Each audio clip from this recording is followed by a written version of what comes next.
of the cross, people see the cross as something terrible. It was terrible.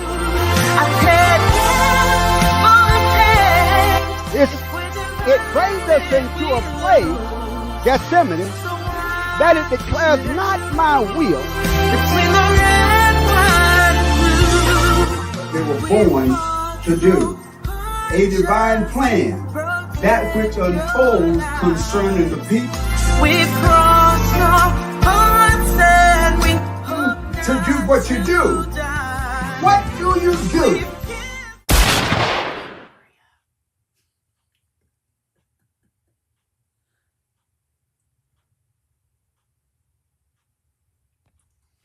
Well, I'm here crossing that bridge over troubled waters. And you know what?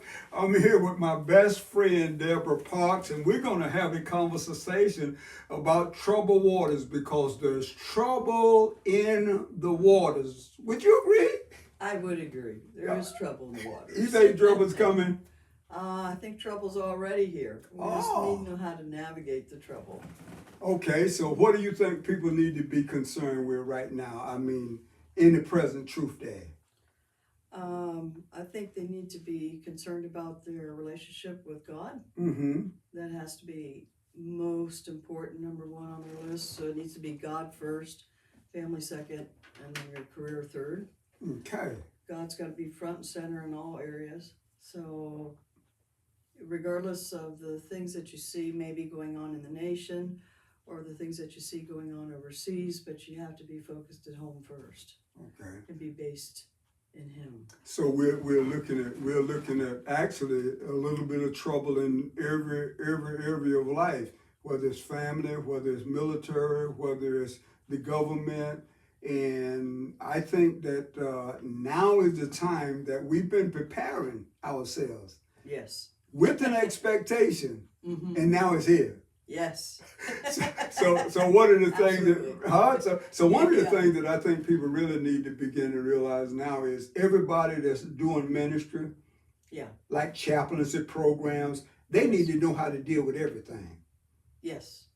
Because people are stressed. Yes, very much so. Post-traumatic stress is on the high. Mm-hmm. Absolutely. So when we see that, now what I see in the nation is that people are looking at the transition of, and I've been doing something like with the Ethiopian Bible, and people are beginning to discover there are some things that allegedly we have not been told. Absolutely. And when you look at it, and I've been doing a couple of podcasts on that, and I come to find out it's the spiritual element that's missing. Yes.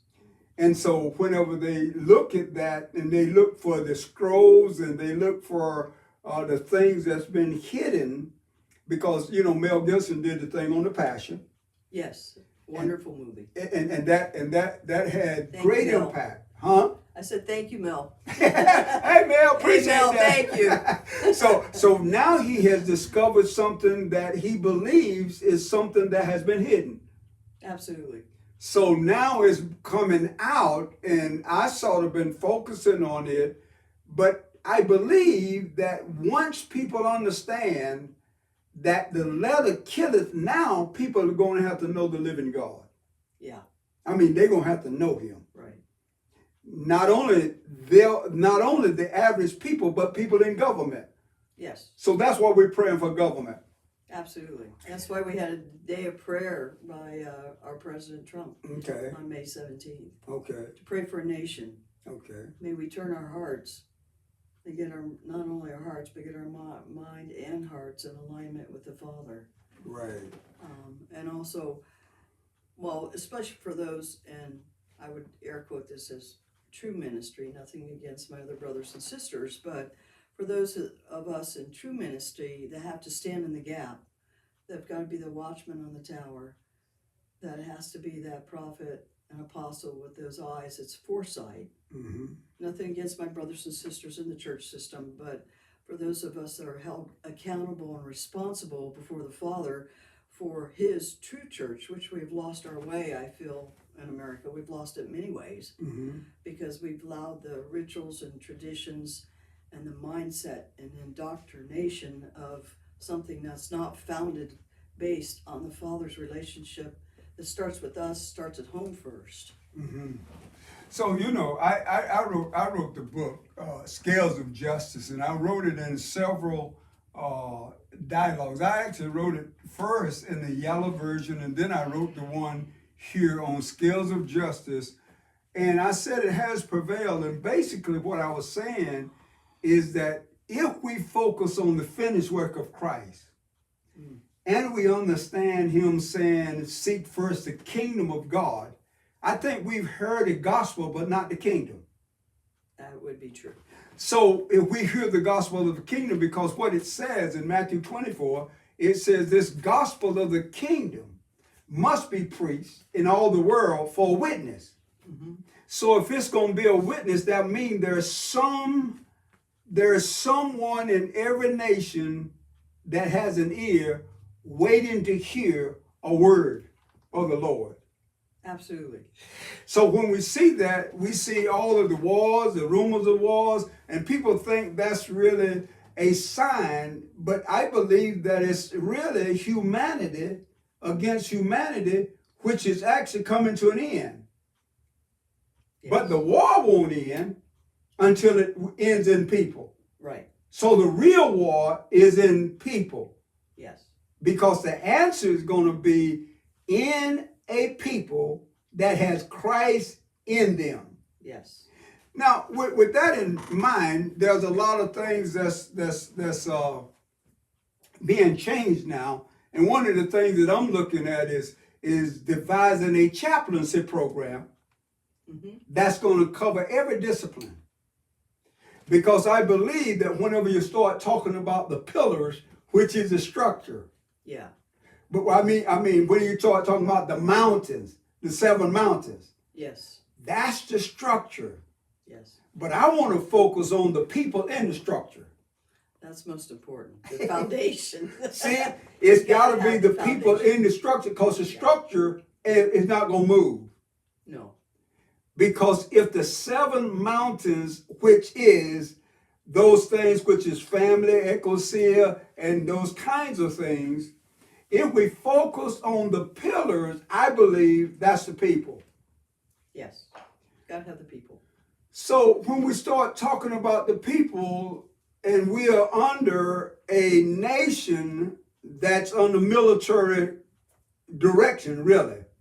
Yeah, we're under military direction at this time. So now with President Trump in office, there's a lot of emphasis on the military. You can say that in some parts. Yes. And so that means that they're actually cleaning house and removing females from some places, but there's other places where maybe they're allowing females to go or keeping it open. What's your opinion about that? And that's a very touchy and sensitive item, and I'll try not to create too many haters on your podcast, sir. Okay. Well, that's why I asked it. Yeah, I understand. I truly do not believe that women should be in combat. Okay. Okay. I'm very staunch on that belief. I believe women have a rightful place next to a man, but I don't believe women should be put in combat, under combat zone, not only from a stress level perspective, but also for having a woman in combat with a bunch of men around. One, it's going to be chaos from a sexual encounter perspective. Okay. The other thing is, in an intense combat and fighting zone, the men are going to reach out and protect their own woman versus fighting the enemy. So their alignment is going to be cross-focused, Right.